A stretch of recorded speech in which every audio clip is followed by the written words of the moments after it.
Good evening, boils and fools. Welcome to another Round the Clock Fright segment. My name is Kimberly, and today I am going to be doing a horror DVD update. So last week you got Josh's horror Blu-ray update.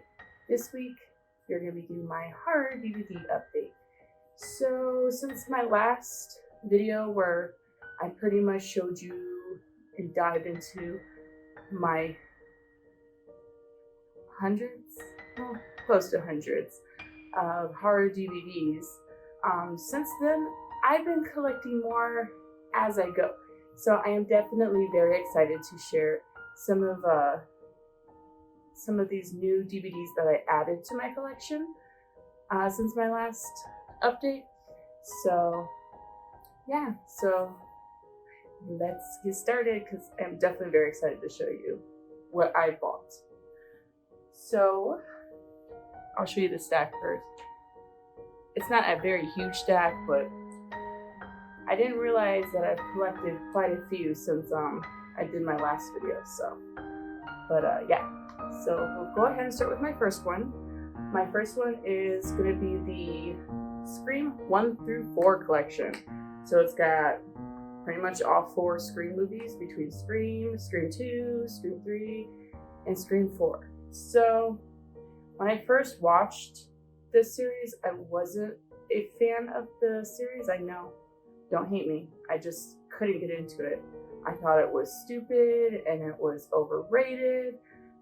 I didn't like it at first, but I gave it a second go because when I first watched it, it was a while back and I wasn't being very honest with myself. And I was just judging movies carelessly. So I pushed all that aside, rewatched the series, and I actually kind of enjoyed it. I mean, the parts that I thought was stupid, when you actually watch it, it didn't seem stupid after all. It seemed like it really did flow with the movie. Like some of the horror movie references they make, and you would think that's like, oh, this is like scary movie, where it's like, oh, they're just trying to be funny and make ha-has, but no, it's just pretty much kind of cool how they make these references to horror movies and your cliche, popular girl, 2 people having sex, kind of like they reference it, they know it's there, and you get a kind of a different look on it. Like they're not going to make the same mistakes that these stupid cliche characters make in horror movies all the time. So once I pushed that all aside, I actually enjoyed this series, and I even did a ranking on it. So obviously out of all 4 of them, the third is my least favorite. But if you see my rankings, I explain why the third isn't my favorite, but yeah. Okay, so my next one, and one of the Round the Clock Frights crew he knows about this and was like, I don't want to purchase this. But I added it to my collection, and I believe I actually mentioned it to you guys that I was going to get it to complete my collection. I finally did it, and I finally watched the first one. Haven't gotten to the second one yet, so I'll go ahead and show both. Rob Zombie's Halloween and Rob Zombie's Halloween 2. So I watched the first one just the other day. I had mixed feelings on the first one. Definitely not as good as the original, and there's things that I hated about it, and there's things that I liked about it. Like, I liked the fact that you kind of get more of a feel on why Michael Myers kills Laurie, instead of it just being a spur of the moment, I'm just gonna go kill my baby sister moment. It was more of they had a close brother-sister bond when they were younger. I mean, she was a baby and he was a kid, but he seemed to favorite her more out of his siblings. So the fact that you had him who watches over her, he loves her to death, no puns intended.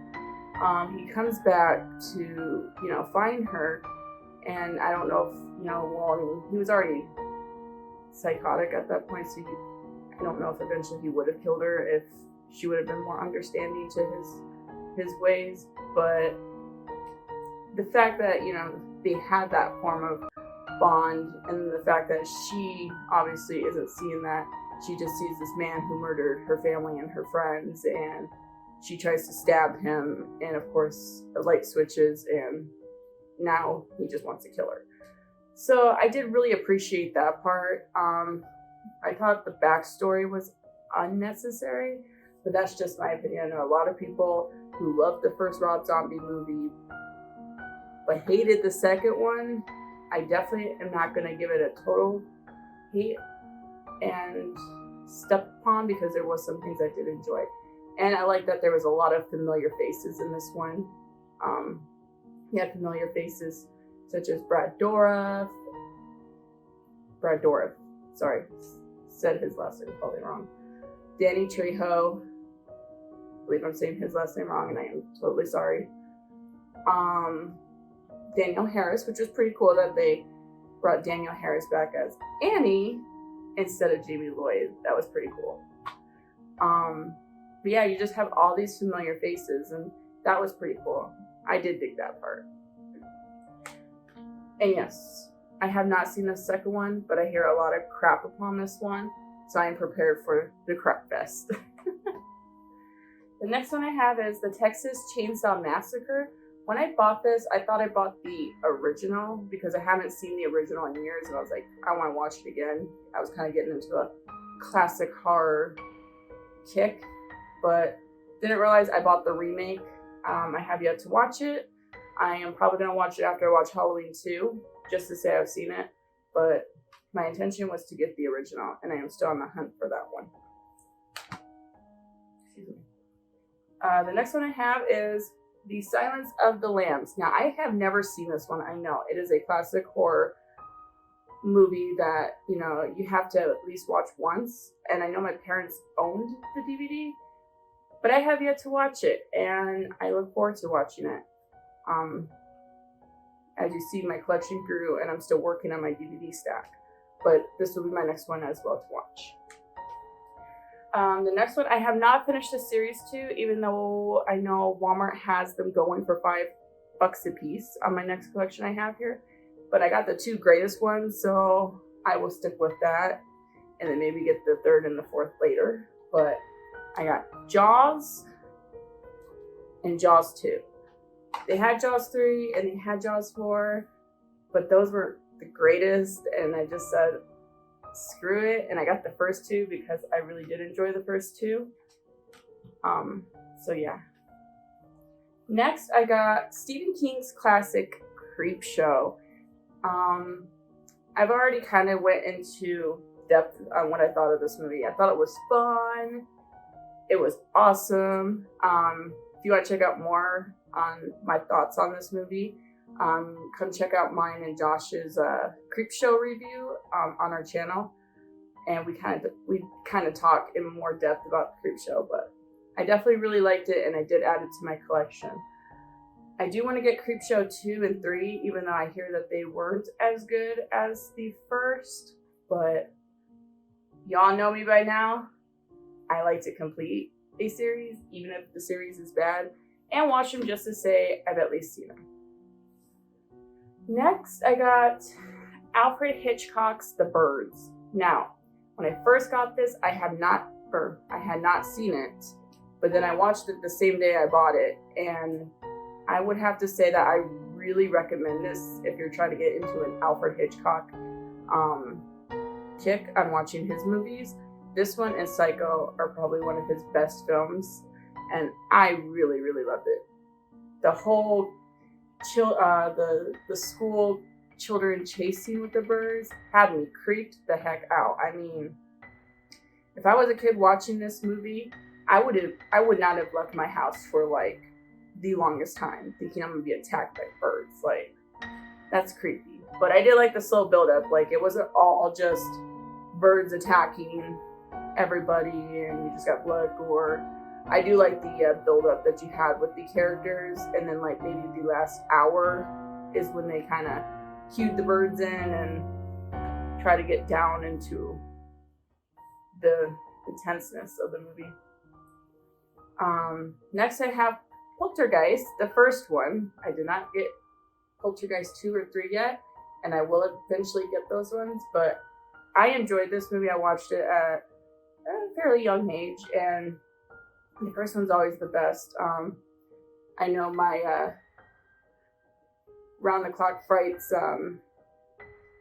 creator here, Josh, would have said something a little different. I mean, I know he likes the movie, but he's got some thoughts on this. But I enjoyed the first Poltergeist.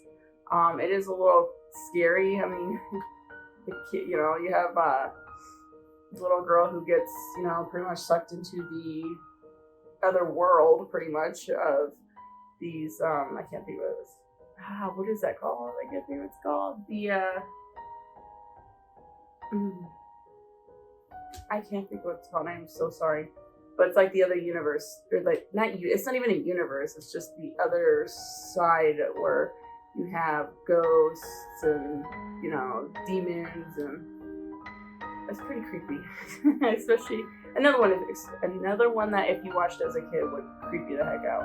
If it didn't creep you out with the little girl getting sucked into the TV, the fact you had a clown and a tree that comes to life, that's creepy enough. Next, I added Beetlejuice. Now, Beetlejuice isn't scary, but I enjoyed the heck out of this movie, and you can't go wrong with Gina Davis, Michael Keaton, and Alec Baldwin. I almost call him Alan. Alec Baldwin. This was a fun movie, and I just love this movie. Next, I added Fear. Now, I watched Fear probably around the same time I started getting into horror, and after I watched the Freddy Krueger franchise. My friend came over when I was a kid, and she brought a couple of movies, and she was in a Reese Witherspoon. She was a Reese Witherspoon fan at the time. That was when Legally Blonde, you know, was fresh and everybody was loving it. And so she brought this over and was like, hey, we gotta watch it. It's scary. And even today when I watch this movie creeps me the heck out, only because, you know, like you got movies like paranormal movies, you got slasher films, you got all these different types of subgenres that it's like, you know, that doesn't scare me. That does not bother me. But then you got something like real life horror that freaks me the heck out. The fact you got this man who meets this girl, because I mean, he's much older than her. He's like in his 20s while she's like 16 or 17 years old. They fall in love. He obsesses over her, and when she finds out like the dirty truth about him, he becomes a psycho, you know, stalking her, killing people, you know, that she loves. It's messed up, and it's scary in its own. Like, this kind of stuff can happen, and it's scary. But I enjoyed it. You got Mark Wahlberg and Reese Witherspoon. The fact that Mark Wahlberg dived into acting, you know, in a much more scarier aspect, that just shows how much of an amazing actor he is, because I've seen him in funny movies like Ted, or you got, you know, serious movies. I'm trying to think of the other serious movies he's done so many movies, but you know, he's done some serious movies. Now you got him diving into this, you know, this psycho role, and he's pretty advanced in his roles, and I love him as an actor. Next one, and I just bought this one yesterday because it's another classic that I really enjoyed. I watched it a few years back, and I really dug the heck out of it, but The Fly. Okay, you can't go wrong with a Jeff Goldblum movie, but this movie was really, really good, and I just had to get it. It was like $7 at, you know, at this little used movie book place I always get my movies at, and I just had to add it. It was such a good movie. Next one I got this because it was in the cheap $3 bin at Walmart, and I was like, never saw it, but I'll give it a chance, and it was The Strangers. I'm glad I gave it a chance, because just like Fear, it's another movie that doesn't scare you for its paranormal, or the slasher part of the film. It's the psychological. horror behind it that just gets you, it's just intense. Like, I watched this movie the other night in my living room, and afterwards felt like my house wasn't safe, because I mean, you had these two couples who lock their houses, lock their house, have everything in check, and these people end up still coming into their house some way, somehow. They have their ways. But it was creepy in the aspect that it could be another real life situation that can happen. I mean, you have these three, people masked, and they even say, like, when the main actress or the main girl was asking him, while her and her husbands are tight, her and her husband, not husband, she had one husband. Actually, it wasn't even her husband, it was her boyfriend. So yeah, The Strangers was really good. I enjoyed this movie, and it was definitely worth the $3 buy. Next, I got The Babadook. I watched this movie when it first came out in theaters. It was around the time that I was still working for a movie theater, and we got free movies. So I went and checked this out because actually Josh recommended this movie to me after he went and watched it, because we worked together in the same theater. And I was like, I don't know. It was around the time that I was losing interest in horror, because all of the horror movies that were coming out were so predictable. It was either predictable, it was stupid, I just wasn't digging them. But I said, okay, fine, I'll give it a chance. I went one day on my day off, watched it. I actually watched it by myself, which it was no, actually I don't think I did watch it by myself. I think I went with a coworker, now that I really think about it. But we watched this movie, and it was like The Strangers in the aspect of, it was more of a psychological horror, and I love those because you're expecting those cheesy jump scares, scares from right to left, and this one did not do that. It literally kept you on the edge of your seat throughout the whole movie going, when are we going to see the Babadook? It was a great movie, so I had to get it to add to my collection. Next up, I finally got Us. I always try not to get, unless it's it is a really good horror movie, but unless it's something that I've been just dying to get my hands on right away, I usually don't buy the movies when they first come out. I usually wait till the prices drop. So when this dropped to $10, I was like, okay, fair enough, I'll get it. It's a really good movie. It was probably on my list of my top 10 list of movies I watched in 2019 with my Round the Clock Frights group. So I loved this movie. It was good. And then lastly, I got The Final Wish. I have not seen this one. I saw it at Walmart while I was shopping one day and was like, okay, it's got a bunch of people, good cast. You got Michael Welch, Lynn Shay, Spencer Locke, and of course Tony Todd.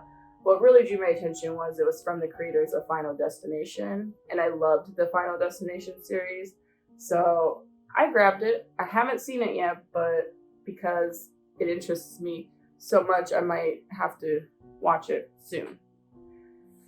So yeah, that's pretty much my horror DVD update. Every day I go to the store, or I go to my favorite used movie and book store. I'm always looking for something to add to my collection. I'm always building. Like, I started getting back into it again now that we've been quarantined, and it's like we don't have much to do. So when the kids go to bed, I'm like, gotta pick up a horror movie and start watching the ones I haven't seen, or rewatching some of the good classics. So yeah, I mean, I'm definitely excited. My newest prop I had to add in my horror DVD update collection. My horror DVD update collection, sorry. And that's my Jason Voorhees mask. I got him when I got both my Creepshow and The Fly movie. I saw it at Zia's, and I was like, I got another prop for my videos, and obviously a good prop to hang up in my house too. You can't go wrong with having a lot of horror decor Plus, when Halloween comes, that thing's gonna be hung up in my living room.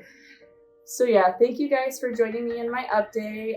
Tell me what you think. Definitely send some comments below on some recommendations on some DVDs that I may not have mentioned in this video or my last video.